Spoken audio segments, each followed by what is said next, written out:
wantoota rakkoo ta'an balaa hawaasa irra geessan qeerroof qarree irra geessan kan gartee biyyatti geessan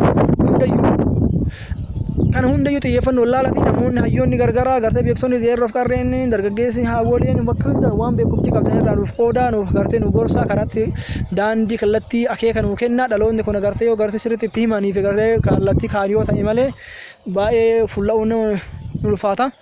Kanaaf inni taansammoo misooma biyyaa irratti mootummaan Prime Ministeriin yeroo ammaa kana jiru mootummaan akka maqaa Oromootiin gartee hidda godhatee yeroo ammaa kana gad dhaabataa jiru Prime Minister Abiy Ahmed Ali rabbi gaditti gartee haa galatamu jecha. Garuu ammoo daandiiwwan koriidariiwwan haala gartee siyaasaa dinagdee guddina keessattuu Baaleen xiyyeeffannoon isin godhuu qabdan Baaleen keessattuyyuu daandiiwwan irratti babal'isu konnekshinii babal'isu ifa bishaan daandii waa hunda buufattoota garaagaraa irratti ijaaruu xiyyeeffannoo itti godhee jira. Yeroo ammaa kana yoo dhaqxanii ilaaltanii daawwattanii jirtan foolqa Soofumar illee gartee Soofumar keefi sirriitti tolchee jira babbareechee jira.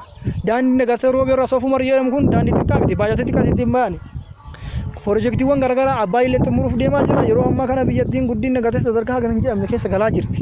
Kanaaf mootummaa kana jiraallee dhimma nageenyatiin dhimma diinagdeetiin dhimma siyaasatiin dhimma hundaanuu jedhu haa dhaabannu jecha. Dhimmi hojii gartee garaagaraa namoonni hojii gartee mootummaas haa ta'u garaagaraa eegan ni jira waan ta'eef asumaan mootummaan kanas xiyyeeffannoo itti haa galchu jecha. Dhimma daandii misooma inni hojjetaa jiruuf ammoo hayyamamaa ta'a keessattuu haa ta'u. Baadiyyaa keessa haa ta'u magaalaa keessatti hayyamamaa ta'a. Misooma inni hojjetuuf sirriitti dhibbaan dhibba harka guutuudhaan simadhaa kallattiin daandii diigaa yoo ni jira diigaa bal'isaa karaa bal'isaa.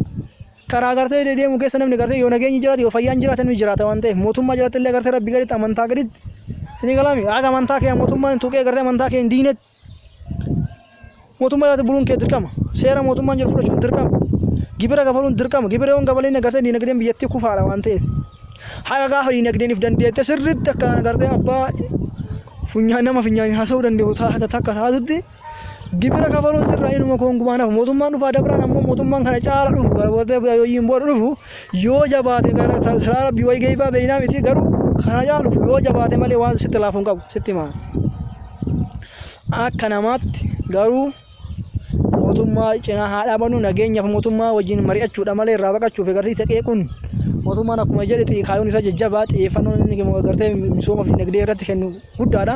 Gurra namaaf hin kennina mootummaanis gurra keessaniif kennaa hin jiru maaliif yoo isin qeeqxan waan argitan haasoftan jette akkanuma hin oofina.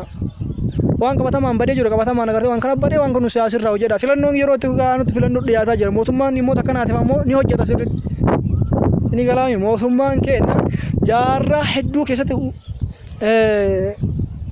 bara dhufaa dabraa keessa mootummoonni 206 haga 216 akkas seenaan ministeeriiwwan mootummaan maqaa Oromoo dhahatanii kun Oromoon ta'in kun caalmaan isaanii Oromoo miti. Ummata keenya kana cunqursaa turan keessattuu amantaa musliimotaa gadiin deemaa turan yeroo ammaa kana gartee sababa rabbi gaditti gartee sababa kan ta'e Prime Ministeerii keenya gartee Abiy Ahmed Aliiti ka Oromiyaa illee akkuma jiru ta'e garuu waan namni ilaaluu qabu carraa marganne kana ammoo itti fayyadamuu danda'uu qabna. Mootummoonni isin dura dhufaa dabraan warra Tigree guddisaa ture magaalaa Tigree gartee sirriitti jajjabeessaa ture. Uummanni kun akka gartee miiliyoona 60-70 jedhamee lakkaamu walakkaa Itoophiyaati. Shigalame Oromoon.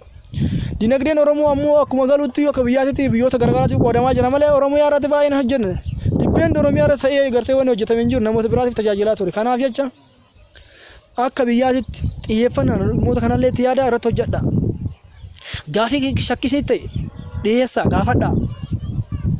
Mootummaa waliin gattaa haasaa eessattuu nageenya eega nama tokko bira dhuunfaa fiitiin ayyoo fageenya afaan nageenya mataa kiyyaa eege an nageenya boros yoo baadhe hatu yoo baadhe misooma kafata yoo xiyyeeffate. Namni kun illee fakkeenya kana yoo raawwate biyyattiin nagaa taati biyyattiin agartee nageenya mataa keetti irraa eegala maatii keessan irraa eegala kana xiyyeeffadha. Akka itti ilaala malee namni gartee dirqama eebelu waraabessa kawaa balleessu tokkochuma kan maqaan badu hedduma jedhama maqaa waraabessaa dhala fokkataadha hagam sagalee yoo gurri sin dhagahu maal hagam sin bakka sin dhagahu sodaatti sin nama dhagahama. Kanaaf jijjiiradha yeroo ammoo yeroo itti hojjetan yeroo itti diinagdee qofaatti xiyyeeffatan haasawaa namaa dhiisa cikichikiin hin jiru. Kanaafuu jabaadhaa galatoomaa isiniin jecha. Assalaamu alaykum wa rahmatullahi wa barakaatuh.